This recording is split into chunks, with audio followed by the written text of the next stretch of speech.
Thanks for joining us here this Sunday evening for a quick hitter education. Topic we chose tonight was technical fouls. Myself, Tristan Severson, Eric Rain will be doing the majority of it. Please, if you haven't already, go ahead and mute yourself. Utilize the chat portion for any of your questions as we go through. And then another reminder is we'll have a question session at the end. So that can be open-ended for any play situation, any type of topic that you want to discuss. It doesn't have to specifically be just relating to technical fouls. So with that, Eric, I think you are going to forward the slides as we begin. Why don't you go ahead and bring that up, and we'll get firing away here. Is it working? There we go. Yes. Yep, we're up and running. So kind of as we noted, this was a topic that we chose to use tonight, was to talk through some technical foul situations and hopefully elicit some discussion, not only tonight, but maybe for yourself later this week and for the next few weeks throughout the season too. So with that, technical fouls can be a nemesis for some of us, and it can be something that maybe we don't discuss enough as we go about our season. So with that, Eric, why don't you go ahead and into that first slide for me.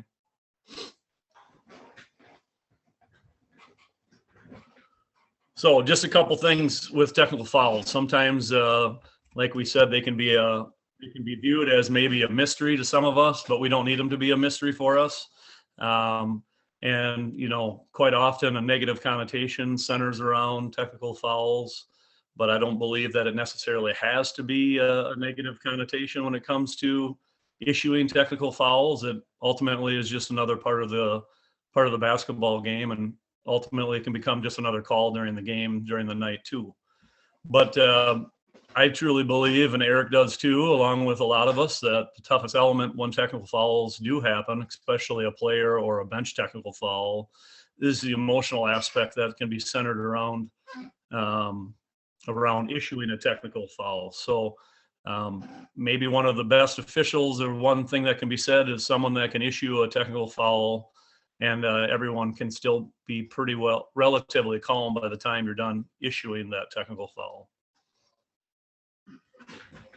And if I haven't mentioned, like I said, for you that maybe are joining us here a little bit late, the majority of tonight's conversation, we just kind of wanted to center around player technical fouls and coach technical fouls, which can include bench decorum as well. But that was kind of just going to be the main focus. So with that, we got 6 different types of technical fouls in the game of basketball. I like to use different acronyms for me and some things that I try to remember. So we took and broke these down a little bit. Eric and I compiled this together. And as you can see, the first section in technical fouls, administrative technical fouls. So the book fouls, bellowing coach, which actually pertains to a coach that might have a megaphone out there. I have yet to ever see that, but maybe Dick Gussie has seen someone using a megaphone over the years. And then the bench under administrative technical fouls would be for a team that fails to occupy a bench that they're assigned to. Again, pretty much cut and dry, straightforward, but the book element would be for not a team not submitting their roster. But now remember, we can be proactive. There's a couple systematic approaches that we can use to eliminate these administrative techs. That starts with us making sure that we're conducting our captain's meeting early enough. So when we're concluded with our captain's meeting, we can already be over at the table, starting to check our book and being proactive and getting a coach over there if for some reason we have nothing in the book at that 11, 12 minute mark. So we're already starting that. The second section under in Rule 10 there for technical fouls are the team technical fouls. These can be a fairly easy to issue technical foul, such as excessive timeouts, a delay, technical foul after we issue a warning to a team for one of the 4 warnings. And then they have a second subsequent violation is when we would have a team technical foul. And then any team unsporting conduct could be issued as a technical foul as well under the team. The third section under substitute techs are very, very rare. These all have to be observed before the player is entering the game. So this would be a situation when a substitute basically runs straight off the bench onto the floor. Again, very rare, but that's the only time that those can be penalized. Player technical fouls, section 4. These are one of the ones that can be a little more difficult, a little more challenging, and probably are going to be the ones that might be the most discussed or have a lot of consternation involved once we start issuing these. So player technical fouls can involve that kid that's dunking in the pregame warm-up, which also goes against the coach because they're considered bench personnel. All the unsporting conduct, such as we put down disrespect. So that would be any type of unsporting or taunting conduct. And then a player technical foul as far as delaying. Eric, jump in on that one. I'm drawing a blank on why we did the delay there on that one under player tech. You're muted. So if you have your warning for breaking the plane, it's a team warning, but if they break the plane again, it's a player technical foul, not a team technical foul. If they bat the ball after a made basket, or if they fail to get inside the free throw semicircle. Those are the 3 big ones. Thank you. Appreciate that. Moving on to the bench technical fouls over on the right side there. We had kind of already alluded to it that all players are considered bench personnel during the intermission and during the warm-ups. So as you can see there, that the coach would be responsible for all the bench personnel, not only during the game, but also during the warm-up period and the intermission between the 2 halves. So perfect example of that is you're walking down to the locker room and one of the bench personnel now, one of the players is frustrated with a non-call or a call that you might have made in the first half, and he chooses to use some inappropriate language towards you. You can issue a technical foul in the hallway, and that would be also considered indirect to the head coach because all of those personnel are considered bench personnel. And then the last one, the 6th one there in Rule 10, Section 6, I should say, the coach technical fouls. We have to remember now this is where emotion is going to be involved again, just like the player technical fouls, and these are directly connected to the coach. So anytime a coach has a direct technical foul versus an indirect, I saw your note there, Jared. A direct technical foul would be for someone's specific conduct. So if a coach, I'll just say, swears at you, that's directly affiliated with that coach. However, if you're running up and down the floor and a substitute on the bench uses unsporting conduct, it goes indirectly towards the head coach because it wasn't the coach's actions. However, he is responsible for anybody that would be on the bench. That includes an assistant coach as well. And that would go against, indirectly be charged to the head coach. So another difference there is a coach with 2 direct technical fouls would be disqualified from the contest, and 3 indirect technical fouls would also disqualify a head coach. So, and remember, if a coach is disqualified, they have to leave the confines of the playing surface, and they can sit in the locker room, get in their car and drive home and wallow in their pity, whatever they want to do. They just can't remain in the gymnasium. Anything there, Eric, before we move on to the next slide?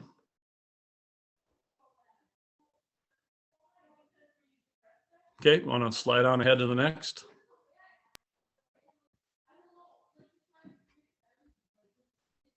So here it kind of breaks down the 2 different bench versus head coach on the left side, 1 through 6. A bench technical just remember a bench technical is directly to the offender, but if you can't identify the defender, ultimately, as you said before, it goes directly to the coach. So you hear someone, you hear an assistant telling you that's a terrible call or something disrespectful to you or to an opponent.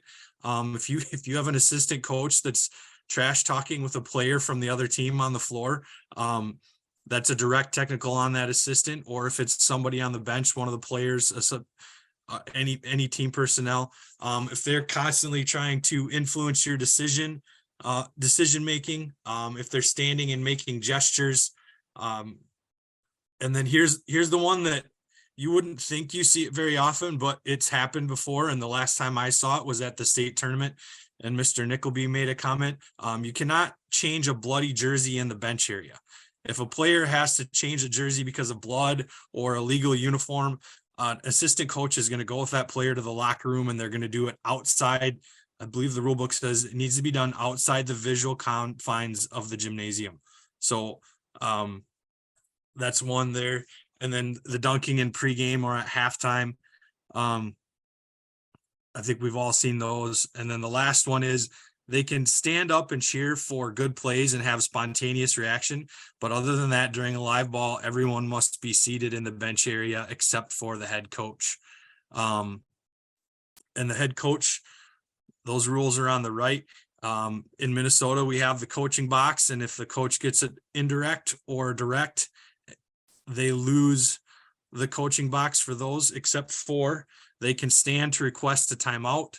They can stand to replace an injured or disqualified player. They can stand and go to the table to ask about a possible correctable error. And then the other one, what was the last one? Oh, they can stand during the timeout as well, obviously. And then the head coach technicals, if you have a disqualified or injured player and the coach is mad about it and they're delaying getting a substitute into the game, you're going to tell the coach, that's 5. I need a substitute. You're going to point to your table. They're going to give you a horn. And 15 seconds later, you need to have a substitute. If you get to the second horn and you don't have a substitute in, then you have a direct technical on your head coach. And then the other ones real quick, if they try to put a disqualified player back into the game or allow a player to participate with an illegal jersey or allowing team members to leave the bench area for an unauthorized reason. Meaning if you have a fight breakout and a bunch of players leave the bench area to go join in the fight, that's going to end up as a technical foul on the head coach as well. But if you read into those rules, anybody that leaves the bench area, that's a flagrant technical on that player and they're ejected. It's a direct technical to the head coach. However, when you're administering, you only administer one technical foul. You're not going to shoot 20 free throws because 10 people were involved in a fight off the bench. If 3 players leave the bench for a fight, that's 2 free throws in the ball to the other team, depending on how many players left from each side. So one thing I'll jump in here, give you Jared just mentioned what the coaching box is. And we know that the coaching box starts 28 feet from the end line and then goes 14 feet back towards the end line. And we do have a number of schools in Southeast Minnesota where the table is not equally centered at the division line, where it might be off-centered. Stewartville is one example that I can think of. And it doesn't matter to us as officials where the table is located. That's just the way that the court might be laid out, but the coaching boxes should be clearly marked from a 28-foot mark back 14 feet towards the end line. So if you have a coach that would say, hey, the table is off center, I should be able to be equal distance from the table as the other team, that's false. They have to stay within their coaching box. So it doesn't matter necessarily where the table is located. It has to do with where those 2 marks are on the floor pertaining to coaching boxes. Yeah. And just remember with the coaching box as well, we've seen it from the high school league the last couple of years in the meeting. If they're outside the coaching box and coaching their players, try to work with the coach to keep them inside the coaching box. If you've made several attempts and the coach isn't listening, then just like one of the delay a game warnings you would put in the book, you put a warning in the book for being outside the coaching box. And then if they still don't want to stay in that 14-foot coaching box, you can administer a technical foul. And as we've already discussed, that removes the coaching box from use and they'll have to be seated for the rest of the game. Usually if you put the warning in the book, that shuts it down, but sometimes people are a little slow to learn. So anything else with this slide, Tristan, or? No, nothing else that I can say. We've covered, we covered a bunch of it. Okay. All right. So, oh, go ahead. Did I skip one or no? I thought we had one more in there. Yeah, we somehow got past this one. Player techs.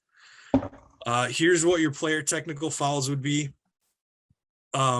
If a player gets a bloody jersey, make sure they have to, when they check in, they have to report the number change. If they come onto the floor without reporting the number change to the book, that's a technical foul. If you're inbounder, this is on throw-ins only. If they purposely, intentfully, deceitfully delay their return in bounds, that is a technical foul.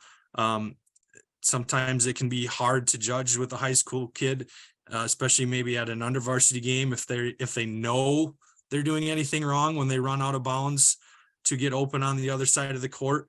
So work with them, use good judgment, and try to communicate with them, but that is a technical foul. Now, we had said all players during pregame warmups and halftime are bench personnel. It's an indirect on the head coach. However, if you have the jersey number of that player, it goes directly on that player and counts as one of their 2 technical fouls for disqualification if they dunk. And then if a player intentionally slaps the backboard, not trying to make a legitimate play on a block shot, that is also a technical foul. And then also we had the delay of games are on the individuals as well. Unsporting fouls, obviously, disrespectful comments to opponents, the crowd, or the officials. If a player is pulling on their jersey and pulling it out of their shorts disrespectfully after a call, faking being fouled, if they are constantly holding their hand within an inch or 2 of the face of the opponent to obstruct their vision, that is a foul. And then if they leave the court for any unauthorized reason. So those are your player techs, kind of quickly broken down. Yeah, let's circle back to 2 of them, Eric, number 2 and number 4. So 2, this was brought up, someone had fielded a question to me regarding this. Do not confuse this with just an offensive player that is in a front court or half court set that mistakenly runs out of bounds 2-3 steps. That is not a technical foul. That simply is a violation for a player just running out of bounds. So this number 2 pertains to just an inbounder themselves. If they were to inbound a pass on one side of the free throw lane and remain out of bounds all the way to the other side of the free throw lane and receive a pass, that would be deceitful and with some intent, and that would be where that pertains to a technical foul. And then number 4, I think there's always some confusion, I think, regarding to a player that goes up and slaps the backboard. Remember, we don't ever count a basket just pertaining to slapping the backboard. It's a technical foul. We're hoping, a lot of us have had this discussion over the years, maybe they will change this rule at some point, but the way it currently reads would be a 2-shot technical on the ball for slapping the backboard. If at any point you deem that they're making a legitimate attempt to block a shot, that then would not pertain to someone just going up and slapping the backboard. I think an example would be if the shot is on the right side of the backboard and the kid goes up and slaps the backboard on the left side or the opposite side of the rim, maybe that's the best way to explain it. Now I think we have some pretty legitimate ground to stand on to issue a technical foul. So I just wanted to circle back and mention those 2 things. Yeah. We had a question in the chat about flopping. If it is clear and obvious that a player faked being fouled to induce a call from the officials, and I've seen where a player flopped and it resulted in a technical, but it needs to be glaringly obvious. If there is contact, it's going to be hard to go to a technical foul. So you want to make sure that it's clear and obvious that there was no contact and they just flopped. Especially because at the high school level, we don't have a monitor review to use. And not that college should weigh in on this, but even at the college level, we're not allowed to penalize flopping without use of a monitor. So make sure everybody in the gym knows that player, nobody touched them and they hit if you're going to administer that technical. And then back to this screen, one other question in the chat was coaches and assistant coaches coming onto the floor during a fight. Remember, any coaches, assistant or head coach, can come on the floor to help break up a fight. You're not kicking the coaches out of the game unless once they get on the court, they go south on you, and instead of helping to diffuse the situation, they ignite it further. And then one other time the coach can come on the floor is to attend to an injured player, but make sure you wave them on. A couple of years ago, I saw a coach get a warranted technical foul. A player went down hurt, and they said they were coming to check on their player, but their first 10 steps onto the court were towards the official while they were yelling at them.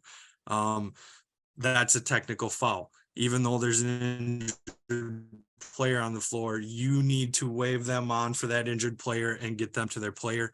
Don't let them use that as a way to abuse the situation and yell and show displeasure to you out on the court. So I think that covers the way you can curb that, and I have it happen, or I also officiate football, and coaches will sometimes utilize that as their time to voice their displeasure. And the best phrase you can use, in my opinion, is say, coaches, this is your time to tend to your injured player, not your time to talk to me. So if you find yourself in that situation, just use that verbiage.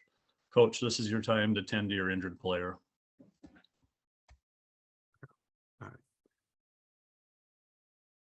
I think the rest of the questions are more on violations and stuff, so we'll catch those at the end.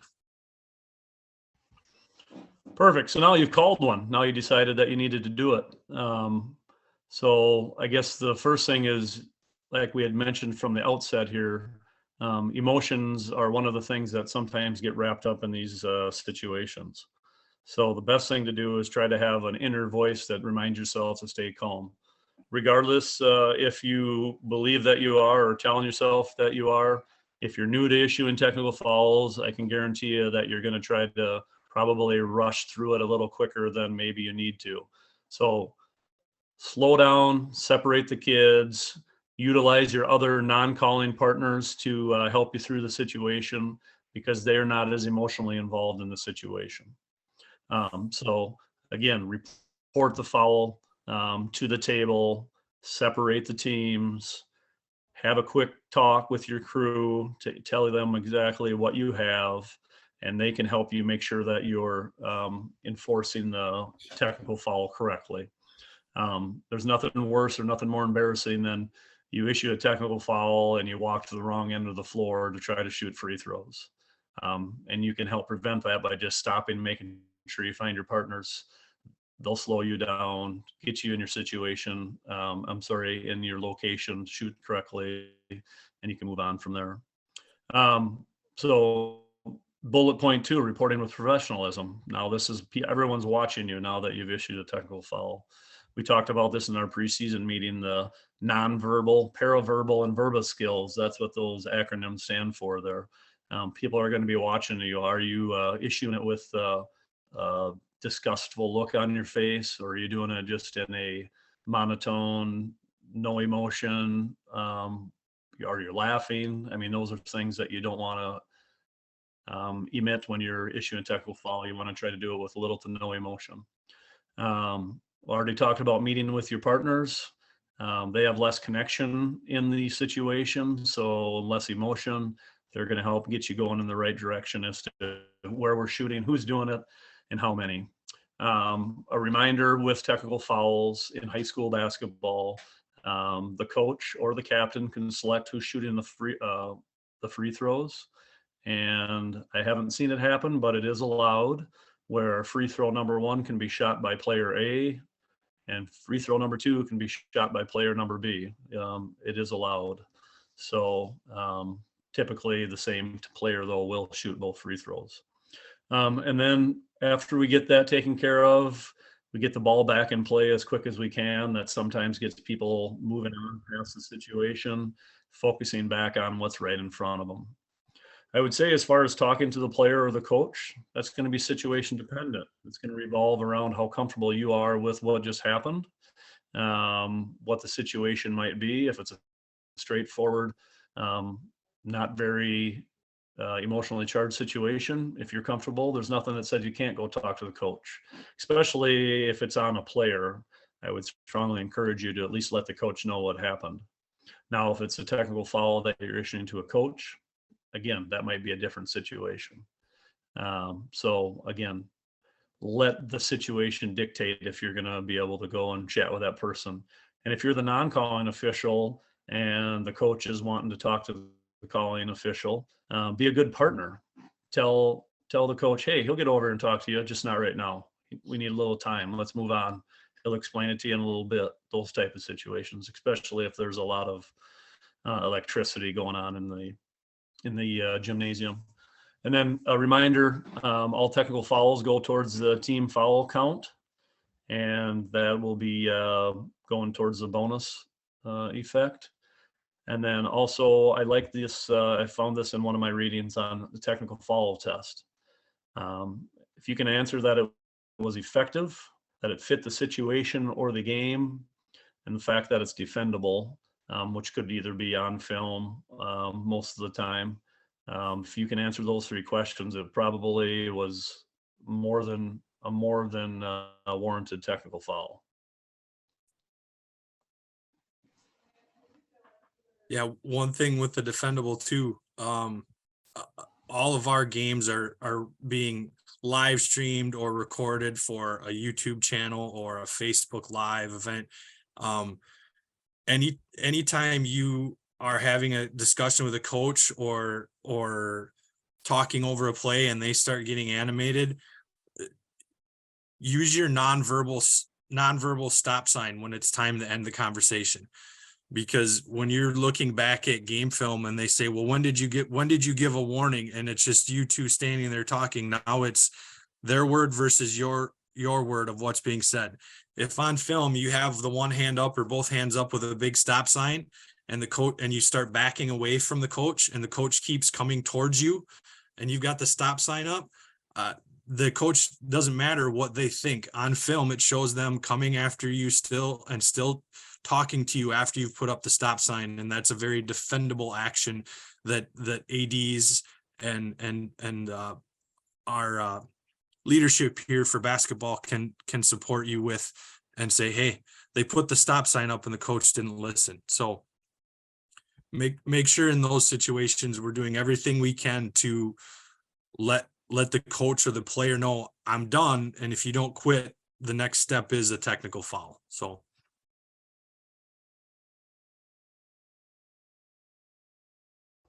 I saw one question or one thing in the chat there with from Mr. Ewan, just talking about profanity directed towards a teammate or a player. I would say that if it's loud and obvious, it probably can be defendable if you're issuing a technical foul.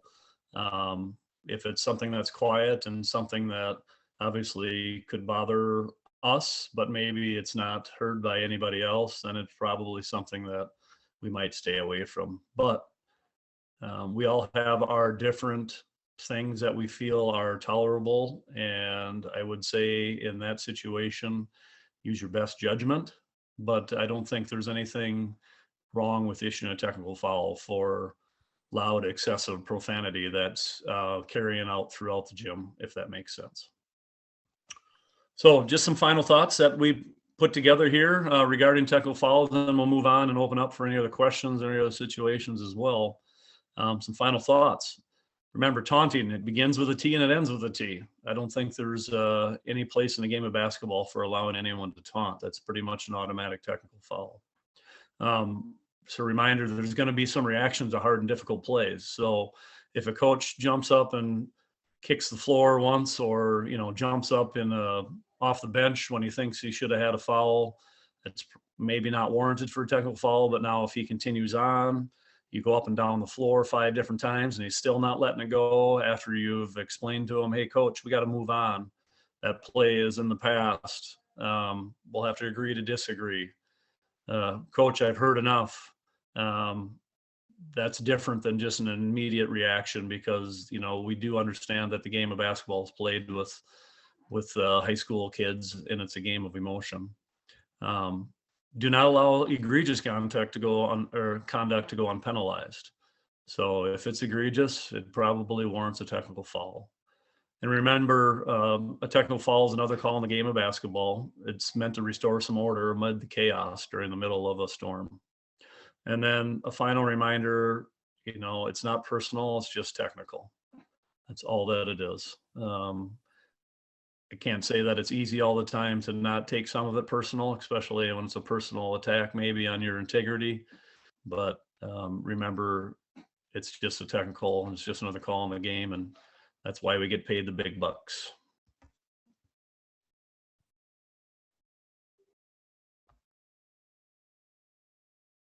We had another question in the chat about coaches during a timeout using profanity at their players. Couple thoughts with that go along with some things I've seen this year. We need to remember where our location is to stand during a timeout. If I'm at my proper location, which is going to be 15 feet away from where the huddles are usually occurring, if I can hear it from 15 feet out on the floor, then people 15 feet in the stands can hear the cursing from the coach. And my thought is you have a defendable technical foul there if they're cursing loud enough to hear it. If you're standing next to the huddle after the first horn and you hear a word like that, whether I fully agree with it or not, things have changed in our world since I started officiating. I guarantee if they're talking like that in the huddle, they're doing it at practice, and it's not the first time those kids have heard that word from that coach. So if you need to be within 3 or 4 feet of it, just maybe say, hey, coach, if I hear that, if you feel that, say, hey, coach, if I hear that word again, it's going to result in a technical foul. Profanity isn't allowed at this level. Just from the fact that if you're 5 feet away and heard it, not everybody heard it, and you're going to have your word versus theirs trying to defend that situation. Not agreeing that the coach should be able to use profanity, but we need to be able to defend ourselves and say, this is what happened. And a 5-foot hearing of a word isn't going to be very defensible, if that makes sense. So if anybody else has thoughts on that, please. Eric, I'll step in here. If a coach is saying profanity to his players during a timeout, her players during a timeout, I'm going to take caution with that. I'm probably not going to come nuclear with a technical foul, but I am going to try and casually remind the coach, can you please use some different words? I just don't think that's quite appropriate. And I would go on eggshells there. I would, out of respect to the coach, out of respect to the players, to the game, but yeah, try and clean it up without using a warning, without using a technical foul, if you can.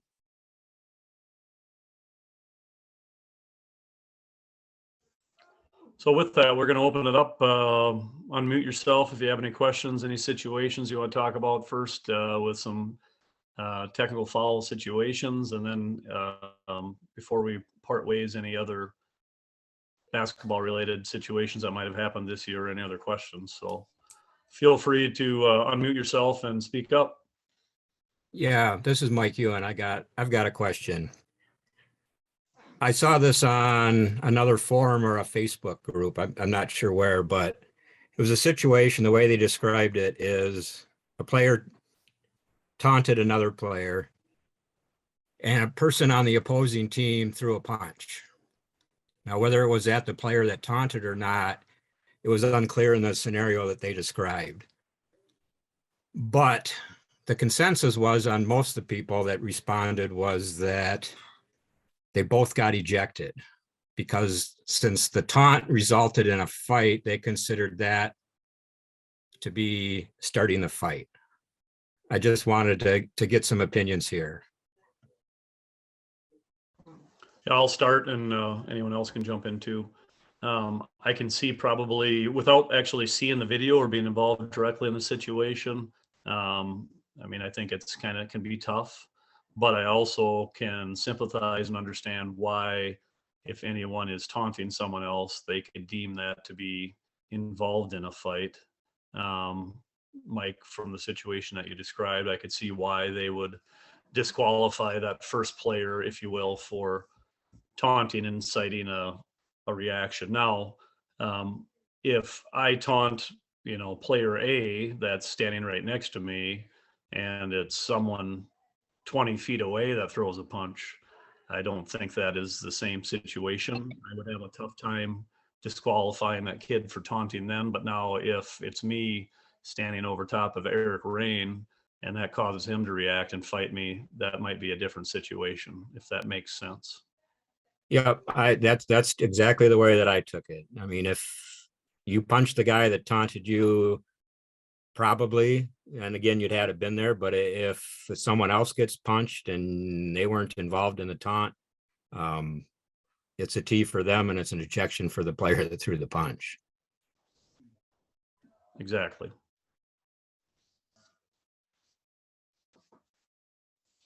Any other situations regarding technical fouls that anybody has had that they want to share? One I actually just popped into my head. I was thinking of it earlier, it just came back to me. I've had this happen over the years just a few times, and it pertains to all the players returning to the floor at exactly the same time. I think we want to allow a little bit of grace there. And what I mean by that is, number one, some of that falls on us as officials for not counting to 10. Number one. And number two, remember, if the team is not gaining an advantage by it, i.e., I had it happen to me in Chatfield probably, well, it was well over 10 years ago. I believe that last player forgot to come off the bench, and shame on me for not making sure we had 5. So it starts there anyways. But I had a situation where a player came onto the floor late. However, they were on offense on the other end of the floor from their team bench. So the player just basically had to run and catch up with the play. So that's a play on situation. Now, in my situation, if they would have been down in their front court and that player would have ran out on the floor and received a wide open pass for a layup, different scenario. Now we have a technical foul.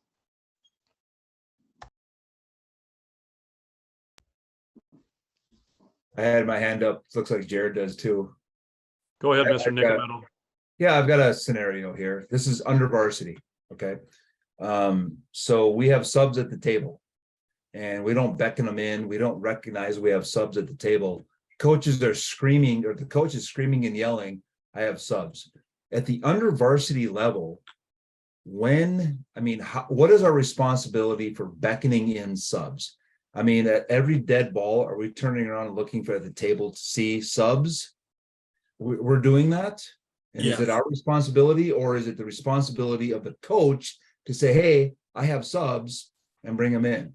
I want to see what the feedback is. And the reason I ask this is because today, under varsity, completely under varsity, we had an official who actually dumped a coach because he was so adamant and so upset that we didn't allow a sub in because they were at the table and they had no idea. So I just want to hear what the opinion is for the under varsity.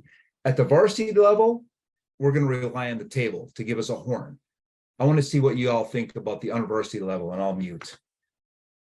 My first thought would be, we need to get these players, they're not learning just to play basketball from their coaches, but they're learning how to properly check in as substitutes at all levels. At the under varsity level, we're going to have some more skeptical tables. We might not have them as on point. So not only should we as officials be on a higher alert to check for subs at every dead ball and be looking for that, I think everyone would agree. If you are more patient and slow down during your dead ball periods, that increases your likelihood of avoiding these issues. And you'll see the subs. If our table is staring at the ceiling or on their cell phone, if we have high school kids and doing that stuff, I'm going to tell that table, if you want to be on your cell phone, you need to talk with game management that put you at this table and find someone else to do the job. Otherwise, put the phone down and do your job. And then I need a horn when someone checks into the table. I need you to pay attention and give me that horn. And I'm still going to be on high alert. Every dead ball, I'm going to try to look over at the table and check for subs. And if my partner is trying to rush through things and get the ball back in play as quick as possible, I'm going to hit my whistle and stop them and slow them down. But the kids need to learn how substitutions are supposed to work at the under varsity level. That's where a lot of people our new officials are. They need to learn to slow down during dead ball, because speeding up through a dead ball can only get you in trouble as you move up to higher levels as well. So slow it down, be on high alert, and work with what table you have, I guess, is what I would say. So at the 7th, 8th, 9th grade level, we're not relying on coaches to say, hey, sub. We should be looking to see if they have subs. And that's cool. And that's completely cool. Just want to make sure that we're all on the same page with that it is our responsibility to make sure that we know if there are subs coming in or needing to come in. Yeah, there should be a table there. Now, I know on some of these weekend tournaments where they're taking a varsity gym and splitting it 3 ways, you have a table on the baseline and benches on the sidelines. Correct. I would, in that situation, you have a clear middle area between the 2 benches. I would have them put their subs there so that you know that's where the subs go. And if the coach isn't paying attention and kids are sitting there and they're not subs, fix that. Make them stay in their bench area and use that division line area between the 2 benches as checking subs in, even though the table's not there. Okay. Thanks, Eric. In the interest of time, let's move on. Good question though, Tim. Thanks for bringing it up. Appreciate it. Anyone else got any other scenarios they want to talk through? Yeah, T, I got a couple. Tristan, can you hear me? Okay. Go ahead, big guy. Am I going back to Tim's situation? If you stop and think about this, I don't care if it's a varsity or if it's a 7th grade game management is huge, okay? And people can argue a judgment call, block charge, travel, this, that, the other thing. But knowing that we have subs at the table, I mean, because we can have shitty tables at the varsity level too, and they forget a horn. But if we forget a sub, it doesn't matter if the table is bad or not. It's going to come back on us as officials. If we miss a timeout from a coach when their team has player possession during live ball, it's going to come back on us. When we miss a bonus situation and we should have shot free throws and we didn't, whether it's a 7th grade game or a varsity game, it's going to come back on us. So I put all that in there as a game management, game awareness. It's more than just 10 players on the court. I mean, we need to be aware of coach. We need to be aware of table. We need to be aware of timeouts, of fouls, of possession. So I'll leave that at that. Yeah, positioning. You guys mentioned positioning for timeouts, where to stand so you're not right next to the huddle. I would take that even further with free throws as well. If we're shooting multiple free throws, so we either have 2 or 3 free throws, you're the calling official as the trail. Don't stand at the 28-foot mark. What the State High School League wants is you to go stand at the division line, and they actually want you away from the table a little bit. I try to stand about halfway between the table and the bottom of the center jump circle. And I stand there. I can see subs. If the coach behind me has a question, he or she could ask it. I could back up 2-3 steps. I could respond. If the coach in front of me has a question, at 2-3 steps, I could respond. I'm not snuggling right into that coach. Now, on the last of 2 or 3 free throws, I need to be at the 28-foot mark. I confirm my 1 shot with my partners, both my lead and my center, and then I'm right there ready for the rebounding. So just a little bit of something on positioning. My topic, we had a varsity game the other night that we had 2 technical fouls in. One was on a coach, one was on a player, and about 6 minutes apart, so they were not related. But here's the situation. We got a foul on the floor. We got a loose ball foul on the floor. Okay, so it's a foul on team A. And the team B player is wrapped up with the team A player, and he starts to elbow him after the first foul was called on team A. Tristan and Eric, I'm going to bump it back to you. We have a personal call that's knocked us into dead ball. What do we do with this? So you're saying you had a personal foul first, followed by the technical? Okay, yeah. Well, So, no, what we had was we had a personal foul followed by the elbow that went uncalled. Okay, now the official is reporting. Now the coach is getting warm, and that official didn't bump out. And there were some words that were exchanged. There was no stop sign, words exchanged. And then the coach said something that needed to have a technical foul. And that official went with the technical foul. I guess my point is how could we have handled this situation better? And what is the proper call if we got a personal? Now we have a guy throwing elbows after your whistle goes. Okay, now we're in a dead ball. Can we come with another personal? oh, I see what you're saying. Okay, Yeah. yeah. So, So go ahead, Eric. Rule 10-4, Article 7, intentionally or flagrantly contacting the opponent when the ball is dead and such contact is not a personal foul. Once you've hit the whistle and that ball is dead, you can't have a personal foul. The only time you can have a personal foul, from my understanding, during a dead ball period is the dead ball period after a made basket. When we don't have a whistle, but it's a dead ball because we had a made shot and the ball is going to go out of bounds for the other team. So we have a whistle, we have a dead ball, and we have someone throwing elbows that makes contact with the opponent. At the least, we have to have a player technical.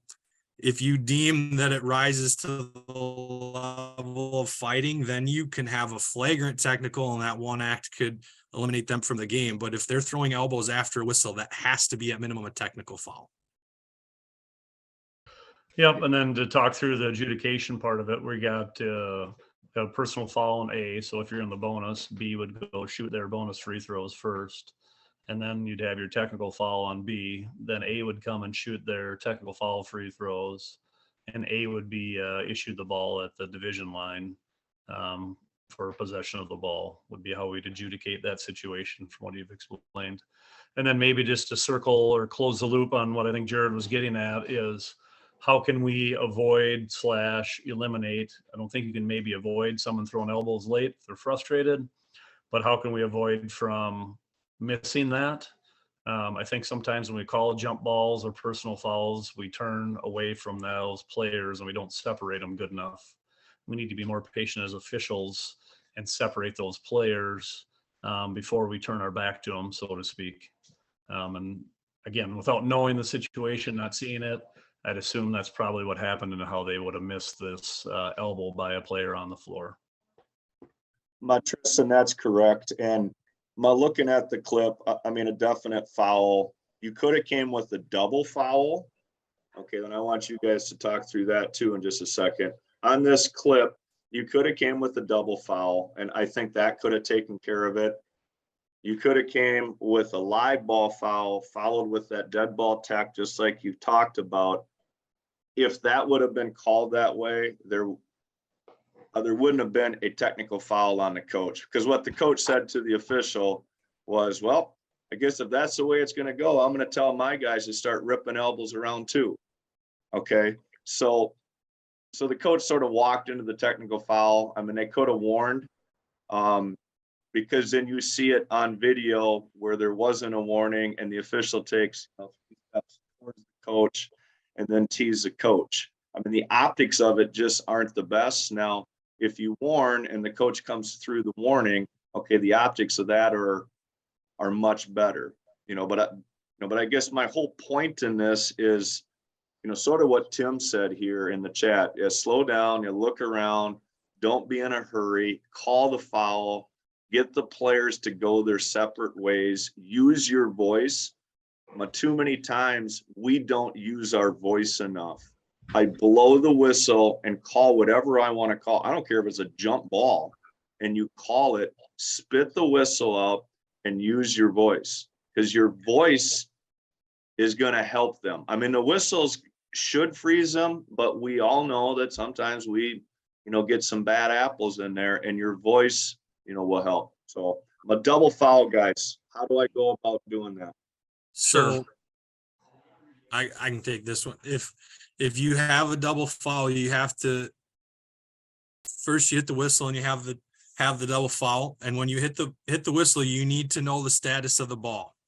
Now, the play Jared was talking about, we have a loose ball on the floor. So we have no player control by either team. So the point of interruption is going to go to our possession arrow. You're going to charge a foul to each of the players involved in the double foul. And then you're going to go out of bounds nearest location to the team that the arrow goes to. If we have clear player and team control by one team and you have a double foul, say the ball's up top and you have two post players that are just playing football back and forth and you want a double foul, same thing, you hit the whistle, only this time the team that was in the control of the ball is going to keep the ball and you're going to go near spot out of bounds from point of interruption. So even though the foul may have been on the blocks, I believe it goes to the sideline if the ball is up above the key in that area. Correct? Yes, correct. And the only thing I'm not sure on is bonus free throws if we have a double foul during team control. I do not believe you shoot free throws either way. That is correct. Yep. Anyone I else just want to have? circle back to, the players. You can tell when a player is on the edge or the brink of, like, talk to him or her and say, hey, I get you. I understand what's going on. Players, as a coaches, they want to be heard. They just want to know that, hey, I got you. I understand what's going on. Communicate. Just let them know. I got you. I got you.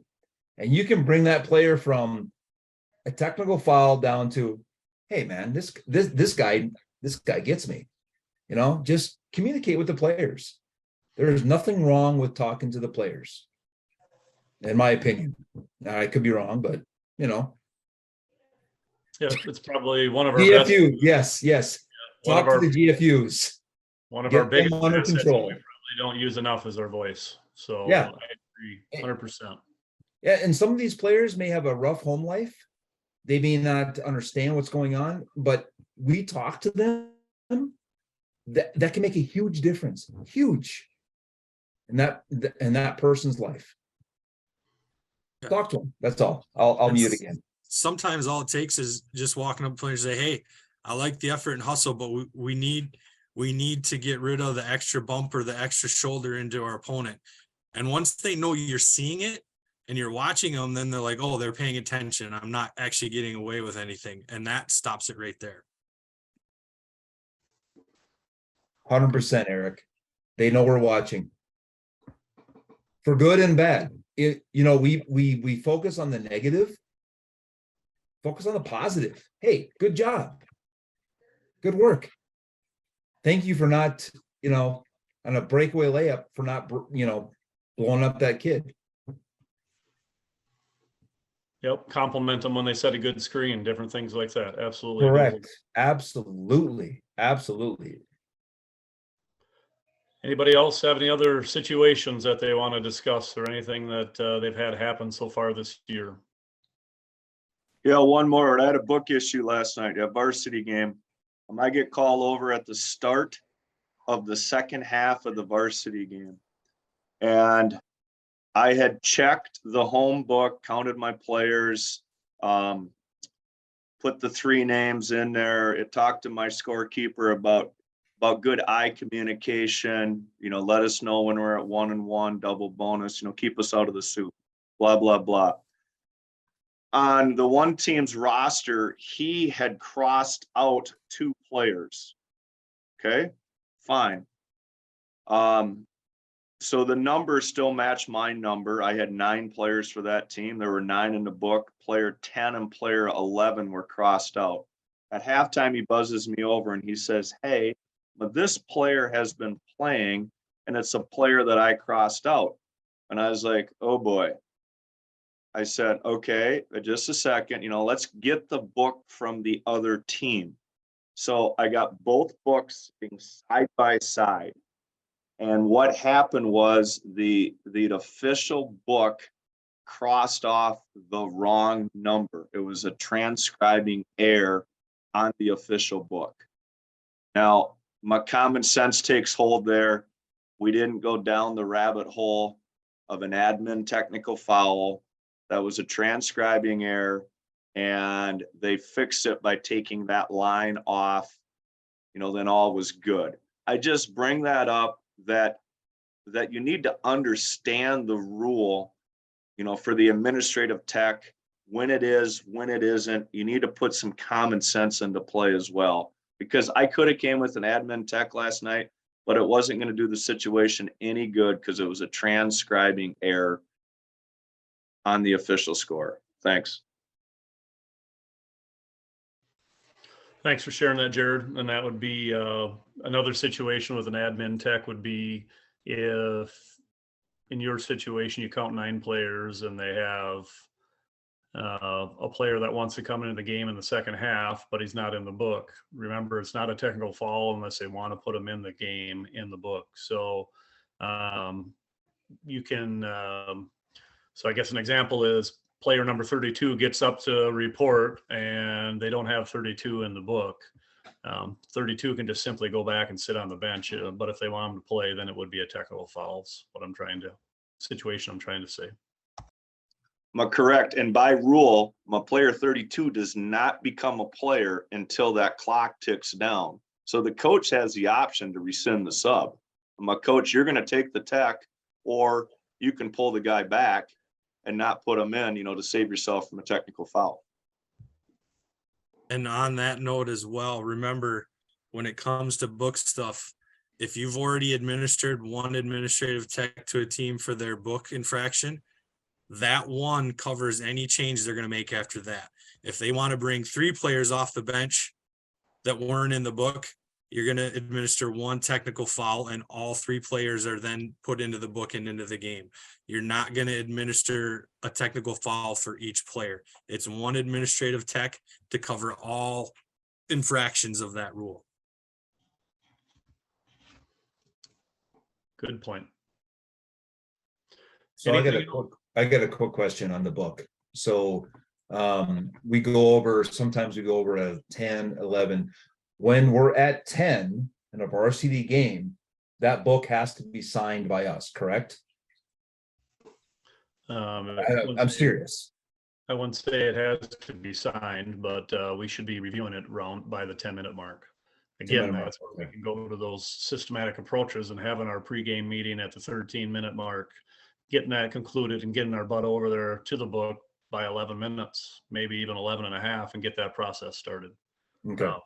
But I personally initial the book every time and I count and circle how many players I have in it. So if we ever add one later in the game, that way we know we're adding an extra number. And the reason I ask is because the other night we had the visiting team filling in their book, right, with the official book. I'm like, no, I need to see that official book before before you do your thing. I need to have that by 10. So, I mean, is that appropriate to say, hey, no. I know you're trying to fill your stuff in, but I want to make sure I sign and get the official book taken care of before you get your stuff in for the visiting team. Does that make sense? Yeah, it does. I would agree with you. I want to make sure I have the official score book at the table completed before it's going to the visiting bench and they're utilizing that to fill in the home team for the visitors. And, like anything in those situations, be as diplomatic and proactive as you can. Correct. Work with them. Tell them they can come back in a few minutes once you get it completed, however that might have to go. There's nothing wrong with us physically picking the book off the scorer's table and walking it over to the visitors or over to the home team and verifying that their book matches up before we finish signing it. Correct. Thank you. Thank you. One thing I do, and if I'm the R and I'm leading the captain's meeting, you go over at 13 minutes. I look at the coaches, say, everybody legal? Let us know 30 are full. And is the book good? And at Let's say 13 it's you minutes, one if or they you don't know two, if they've checked, if they don't know if they've checked the book, they got 3 minutes to go look at it and fix it before I go sign it. So like we said, be proactive, but start it out in the captain's meeting. Ask the coach, especially the visiting coach, is the book good? And then they have an opportunity as well. So is you one or you two? That's when I ask the coach. Actually, that's what when I do it as R is talking maybe to the captains. I'll reach out to the coaches and say, hey, is your book good? Just take care of that then. Does that make sense? Or no? Yep. It does. Yeah. I see Barb put a question in here about protocol for the table calling you over. Number one, ask them why they're being the Gestapo, but in all seriousness, that's nothing that we get involved with. So that's an athletic administrative issue. And if the home team wants to be the participation police, so to speak, that's something they have to field and take up with athletic directors. We are not getting involved in any of those situations as far as amount of time kids are playing. That's not our purview, anything we get involved in. Anything else so we can wrap it up here for the night? Appreciate everyone joining us tonight. Hopefully you found some benefit to this. We're going to have another one coming up here in early January. There's still a few more topics that we're looking at talking about, so feel free to reach out to myself or Eric Rain and let us know of any other specific topics that you might want to see covered. We have a few in mind, but if we get an overwhelming amount of interest in one certain topic, that might be the one that takes the top for the next topic. So anybody else got something they want to join in on before we part ways tonight? I got something real quick if I can. I haven't had it happen yet, but can you guys just touch on it real fast? Because I don't want to get too far into the weeds in it. But say you have a multiple technical foul situation, either one on each team or, multiple on one team. At what point, are you canceling free throws, or how many free throws you're adding on? Stuff like that might be just a good review. Yeah, thanks, Zach. So if it's a unequal amount of technical fouls, so first off, if Team A and Team B commit equal amount of technical fouls, those are going to cancel, and we're not going to shoot any free throws per se. But if we have an unequal amount, then we would be shooting 2 free throws for the extra team offended team, and they would be the team that would get the ball. So if I'm saying that wrong, jump in, Eric, but I believe I'm saying that correctly. Correct. The only exception to the rule is, and I am speaking from personally painful experience, if you have an administrative book tech and a player dunk in pregame warmups, you do not cancel those out. You administer them in the order they occurred. So if you have a player dunk and then it's before the 10-minute mark, you're going to shoot 2 free throws for the other team. And if the team that got those free throws had their book wrong, then the other team is going to shoot 2 free throws, and they will get the ball to start at half court, and the arrow goes to the other team. And that's the only time you don't cancel there. So and one coach loses his bench, correct? Yes, the player that dunked lost the coaching box for his coach, and the administrative book technical does nothing to the coaching box. Good luck with that one. Thanks for bringing that one up, Eric. That brings no, it back. No problem, Mr. Fall.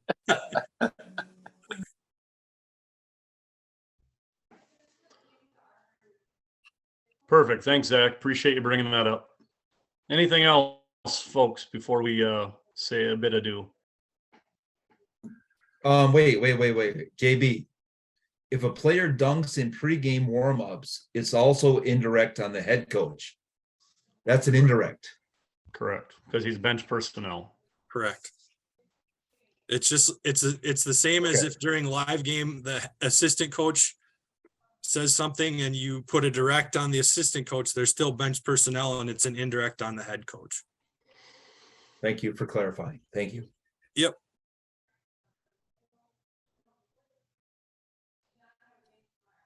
All right.